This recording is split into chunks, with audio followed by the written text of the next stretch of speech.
Wouldn't it be nice to have several thought leaders in your industry know and love your brand? Start a podcast.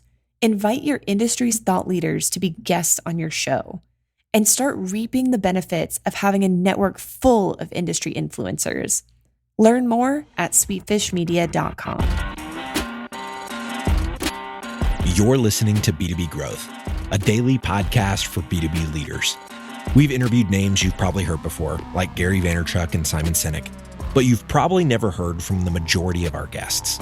That's because the bulk of our interviews aren't with professional speakers and authors. Most of our guests are in the trenches leading sales and marketing teams. They're implementing strategy. They're experimenting with tactics. They're building the fastest growing B2B companies in the world.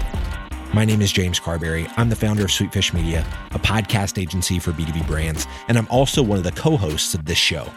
When we're not interviewing sales and marketing leaders, you'll hear stories from behind the scenes of our own business. We'll share the ups and downs of our journey as we attempt to take over the world. Just kidding. Well, maybe. Let's get into the show.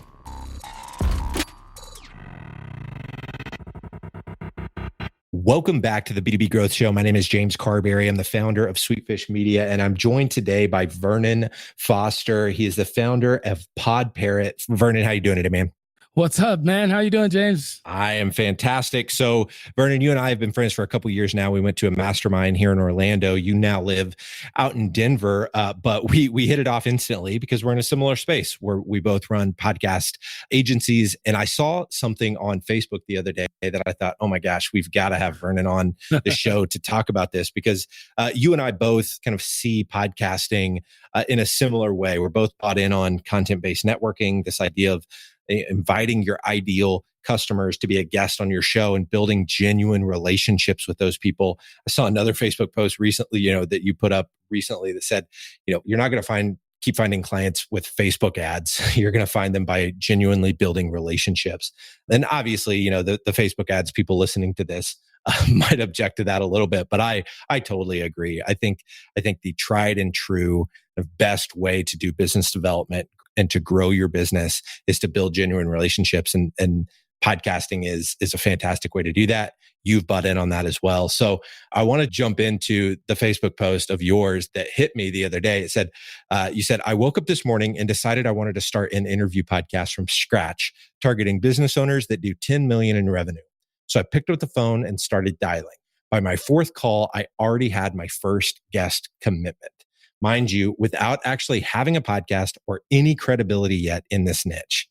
And then you offered to give away the cold call outreach script that you used and the email template that you used to get the first guest booked. But man, Vernon, we hear all the time, in the sales process with potential customers for our business, oh, how are we going to get our ideal customers to be a guest on our show if we don't even have the show yet? Like, how is that going to work?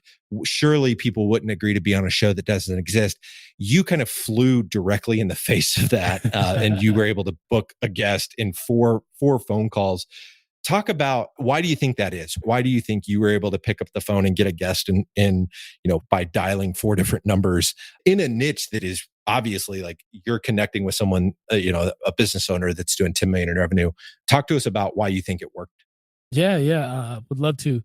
First of all, let me just thank you for being here, James. I love what you've been able to create. Like you said, we've been good buddies for a while. And, I'm enamored by what you guys have been able to create here. So let's dive into the post here. The way this works is it comes down to positioning. And if you kind of like, hey, we're kind of starting this podcast, we're not really sure what it's about, that's not going to work, right? You have to be confident. You have to, have at least a framework for, what you're going to talk about. So when I reach out to these people, it's not in a way that's timid. It's I know exactly who I'm speaking to. I can actually go over the script here in a minute. I know exactly, I have, 1 or 2 sentences that I'm going to tell them. They're going to ask me what the show is about. And then I'm going to have an idea, right? Hey, this show is dedicated to SMBs, people that are with the recent changes in finances and taxes. A lot of business owners are concerned. They're looking for experts. And the way we're going to position this is it's going to be a win-win for both of us, because it's definitely going to be a win for us, right? Because we're getting the content and we're getting to be the problem solver for our clients and the people that we serve. And on your hand, it puts you on the spotlight. You have a piece of marketing material that you're going to be able to plaster all over social media, and it's third-party validation. So it's going to be great coming from somebody else, and it's going to make you look like a rock star. How does that sound? Do you have about 15 minutes next week? I love it. And so the one piece of that that's interesting to me is you're actually picking up the phone and doing calls as opposed to emailing. I know with the way that we do a lot of guest outreach, we do it via email, and we talk often about how astounding the email reply rate is. I think we're getting like upwards of 40% reply rates on our cold email campaigns because our ask is, hey, do you want to be a guest on this show? As opposed to most people's email reply rates being, I think, less than 1%. And so the fact that we're getting a 40% reply rate has always baffled me. But hearing you that you actually pick up the phone, why do you think the phone works better than email? There's a couple of reasons there. Well, one, it's unique, first of all, right? So, I can almost guarantee you that anyone who's been invited to be a guest on the show wasn't called first. They didn't get a call, right? So that's a huge differentiator. And then people's inboxes are cluttered. They're just it's just especially if you're a founder, CEO, if you're running a business, you're not checking email. You're usually outsourcing that to a secretary, or you're having your SDR kind of field the sales emails. So you're kind of like, you're very protective of your time and you're guarded. Whereas the phone, if I call and somebody says, the secretary or whoever's at the front desk says, hey, we have this guy on the line. He just saw, a write-up about you on Inc. magazine or so-and-so and so, and he actually wants to talk to you about being a guest on his podcast. I mean, everything there is it's the value, right? The value prop is huge. I'm not competing with everybody else in their inbox, and I'm not having to, go through the gatekeeper. You'll actually love this. Most times I don't get to the decision maker. I get to their voicemail, and they're calling me back to ask me what are the next steps. I love it. So picking up the phone as opposed to emailing and using the phone as a differentiator to get folks onto your show. What are other elements of that script that you just laid out that you think have allowed it to be as effective as it has been? Yeah, so I have this kind of like roadmap. So it's like vertical, niche, targets, interview bait. And the interview bait is like, I will find, these founders or these people that I'm trying to contact. I'll have a hit list and I'll find like, where have they been featured? Have they been interviewed on other podcasts? And that's a great one, because if they've already been interviewed on a podcast, the likelihood that they're going to say yes to being on another podcast is very high. It's a very high probability. And then when I I have kind of like a simplified script, and then I have a more in-depth script. So the simplified version is, when I call, maybe I get the receptionist or the gatekeeper, and I say, hi, this is Vernon with Pod Parrot. Can you connect me with Jack? And, inevitably they're going to say, may I ask what this is in regards to? And, I'm confidently saying, absolutely. We recently came across an article, blog, podcast on XYZ that featured Jack, and we'd love to highlight him on our new podcast. And they're going to say, that sounds great. Well, let me connect you one moment. And then through that, there's one of three things that are going to happen. They're either going to connect you to the right person, you're going to be sent to a voice message, or they'll take down your contact info and ask if they can pass it along. And we can dive into each one of those if you want, but the formula is pretty much the same. But that's kind of how, I've simplified the approach. I love it. No, I think it makes a whole lot of sense. And I love that you talked there, Vernon, about how you're mentioning, hey, I saw you featured in this Harvard Business Review article, or I listened to an episode you did on another podcast and would love to have you would love to feature you on our show. I think it just shows a level of personalization, and it shows that you've done your homework.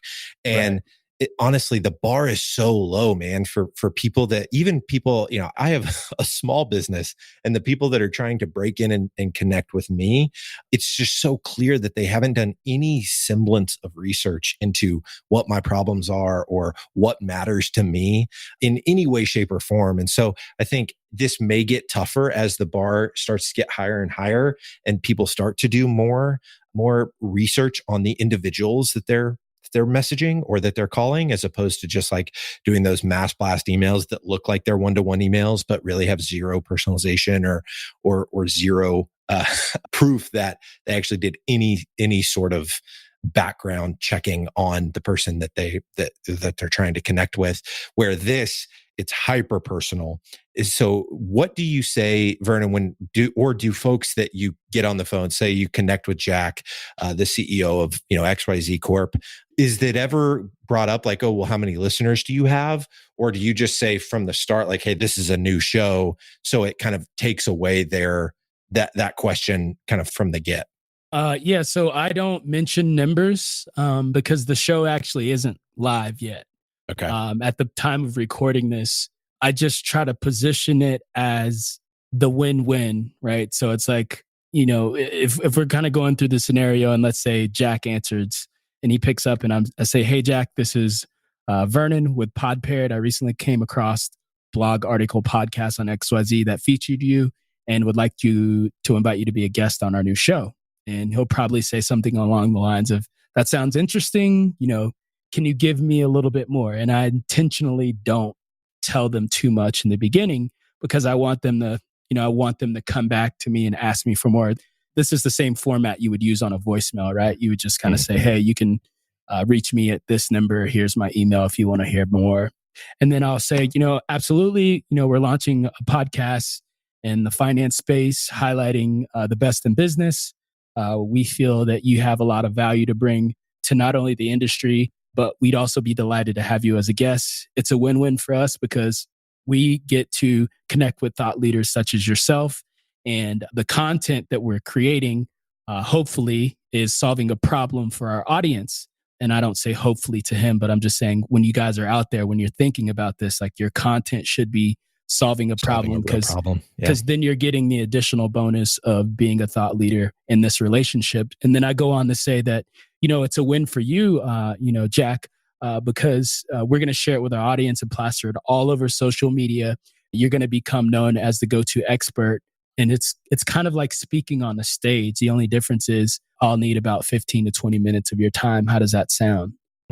Yeah. And you can even frame it in a way where it has nothing to do with audience size, right? Because when you were talking to me about it before, framing it like, hey, this is going to be a third-party piece of content that your company didn't produce. Yeah. Third-party validation. Yeah, it's third-party validation that you know what you're talking about. Then you're an expert, because this isn't a company blog post or a company podcast talking about how great you are. This is a third-party podcast talking about how great you are that you can then leverage on social, on LinkedIn, and use that as a prop to get more media exposure for your business. And so regardless of how big the audience size is, having a quality piece of marketing collateral, so long as the show is produced well, then it's still a huge win for them, even if the show has little to no audience because it's new. And so I love that idea of framing it in that way where, hey, this is a third party piece of content that paints you out to be the expert in XYZ industry that you can use from a PR perspective to either land other media opportunities or to just share with your existing customers, potential customers. Your sales team can use this as sales enablement content to paint you as the CEO of a company who's really on the forefront of these thoughts and ideas. And so it truly is valuable. And I think it goes back to why I'm so passionate about content-based networking and this approach is because it truly is leading with value. By you doing the work of producing a niche podcast in this guy's industry, he's not having to do all of that. You are. And so all he has to do is spend 15 minutes talking about things he already knows and is passionate about. And you're going to create this content asset that makes him look like a rock star. That's true value. And obviously the value that you're going to get out of that is like what you just said. You're getting the content too that's going to establish you as a thought leader in that space, but you also get the relationship with him, which can ultimately be extremely profitable, and where I think a lot of people are missing the boat, because relationships are the lifeblood of any type of business, any business. It's all comes back to relationships, especially in the B2B space. And so, Vernon, this has been fantastic. I really appreciate you sharing this story and going over the script that you used here. What's the best way for our listeners to stay connected with you and everything you've got going on with Pod Parrot? Yeah, people can reach me directly on my cell at 385-529-4765, or they could shoot me an email directly at Vernon, that's VERNON, at podparrot.com. Awesome, Vernon. Well, thank you so much for your time today, man. I really appreciate it. It's always great connecting with you. Thanks for letting me stop through, man. Cheers. We totally get it. We publish a ton of content on this podcast, and it can be a lot to keep up with. That's why we've started the B2B Growth Big Three, a no-fluff email that boils down our 3 biggest takeaways from an entire week of episodes. Sign up today at sweetfishmedia.com/big3. That's sweetfishmedia.com/big3.